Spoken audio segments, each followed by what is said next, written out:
Disclaimer: the information provided is based on personal research and opinions and may not represent factual information. It is also important to encourage viewers to do their own research and consult with experts before drawing any conclusions or making decisions based on the information presented in the video. Additionally, it would be good to mention that the topic of extraterrestrial life and government cover-ups is controversial and has not been scientifically proven. It was on December 12, 1968 when Apollo 8 was successfully launched from JFK Space Center. The main objective of the mission was to orbit around the Moon before Neil Armstrong's moon landing and help him find a suitable path. Although they did not directly land on the Moon during this mission, it was the first opportunity in human history to explore the dark side of the Moon. NASA was extremely focused on this mission, because when Apollo 8 passed through the dark side of the Moon, communication signals between the spacecraft and Houston would be blocked by the Moon, leaving the astronauts on their own during this time. During the Apollo 8 mission, as the spacecraft passed through the dark side of the Moon, one of the astronauts reported seeing a mysterious light spot. Light down there. Is it a bonfire? It might be campfires. Which was quite surprising since humans had never landed on the Moon before. According to experts, the Moon has no oxygen, and therefore, there should not be any light or campfire-like spots.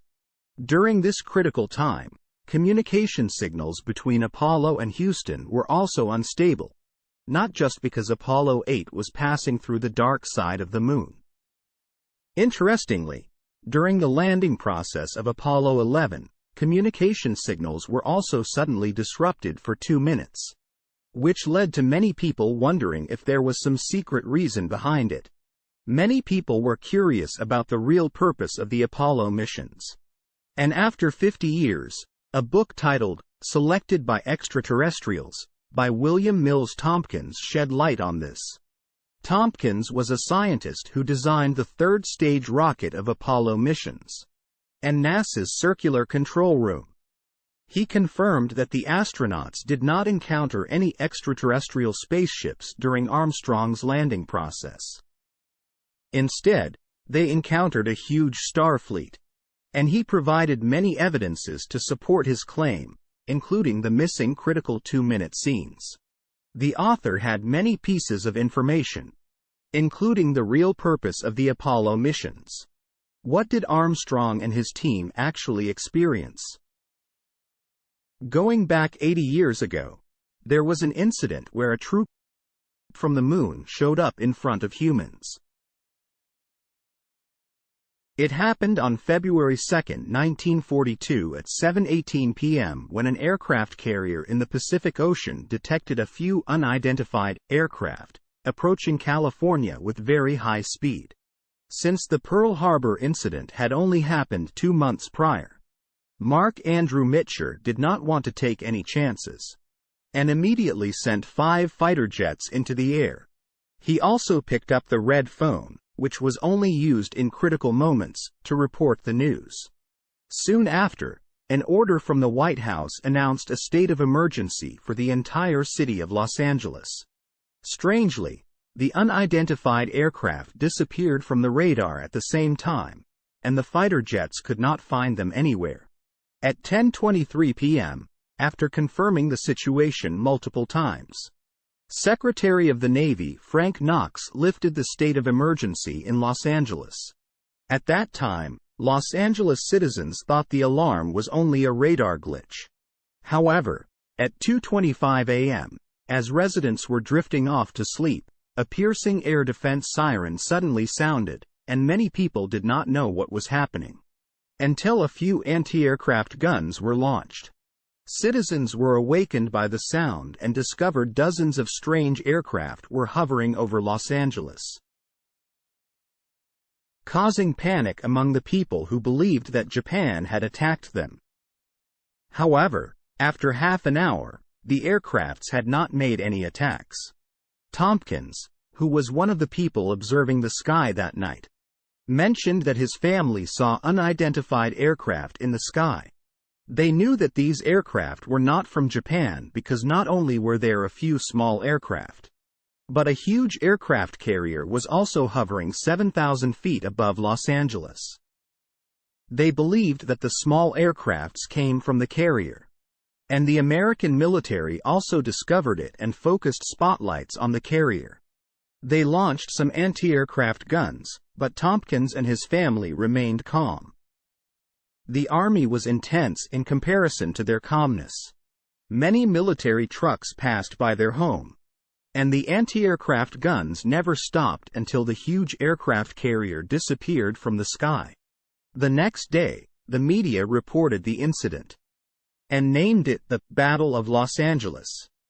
However, the name was not accurate as the objects were also seen in other cities, and the entire Southern California had seen them. The object was so huge that even though the American military claimed to have launched 1,000 anti-aircraft guns, they did not hit any aircraft. According to the author, the American military lied to the public about this point. After 10 hours of the Battle of Los Angeles, the American Navy salvaged some strange aircraft from the sea and discovered 2 humanoid bodies.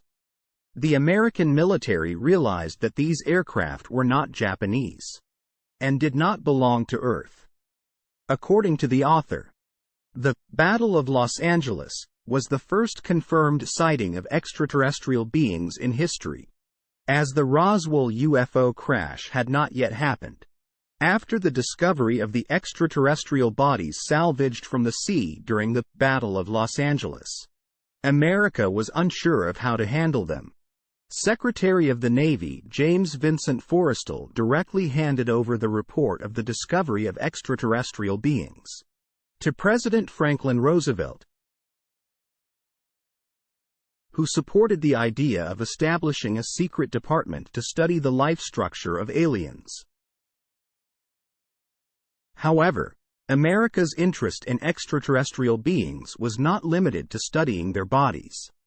During the Battle of Los Angeles, the extraterrestrials had shown their advanced technology, and if they had hostile intentions, the humans had no chance of winning. Consequently, America invited many top scientists to work on this new project, including the author, Tompkins, who joined the team during this period. Interestingly, Tompkins was not a professional scientist, but only a normal college student at the time. However, America recognized his extraordinary special ability and made an exception to hire him after he dropped out of college. The story of Tompkins' exceptional ability dates back to 1935, when he was only 12 years old and had just moved from Hollywood to California Long Beach, a famous resort in America. Long Beach had 45 kilometers of beach and a natural cargo port, making it a popular destination for people, especially during the weekends. Tompkins' father used to take him to the seaside on weekends, and if they were lucky, they could attend the Navy's opening day, which exhibited warships. However, photography was not allowed, and the exhibition area had strict restrictions. Despite this, Tompkins was able to draw the details of the warships from memory after a few exhibitions and even drew the warship perspective. He used these sketches to create perfect warship. The main point is that these warship models are exactly the same in both proportion and detail as the actual warships, which can be seen today in the Los Angeles County Museum of Art. These models included complex details such as seaplane parking locations, anti-aircraft gun placements, and secondary battery positions. What's even more impressive is that Tompkins, at just 12 years old, had no professional training or blueprint provided by the military when creating these models. His father was incredibly proud of his son's outstanding performance, and even displayed his work in his shop's window. However, as news of Tompkins' abilities spread, he was dubbed the human camera, by some media outlets due to his special ability to see things once and never forget them. Unfortunately, Tompkins' models also revealed confidential information, such as the location of forts and what radar on warships looked like. When the military found out, Tompkins' father was detained, and they suspected him of being a spy. In the upcoming episode, we will continue delving into this intriguing story. Please stay tuned for more details.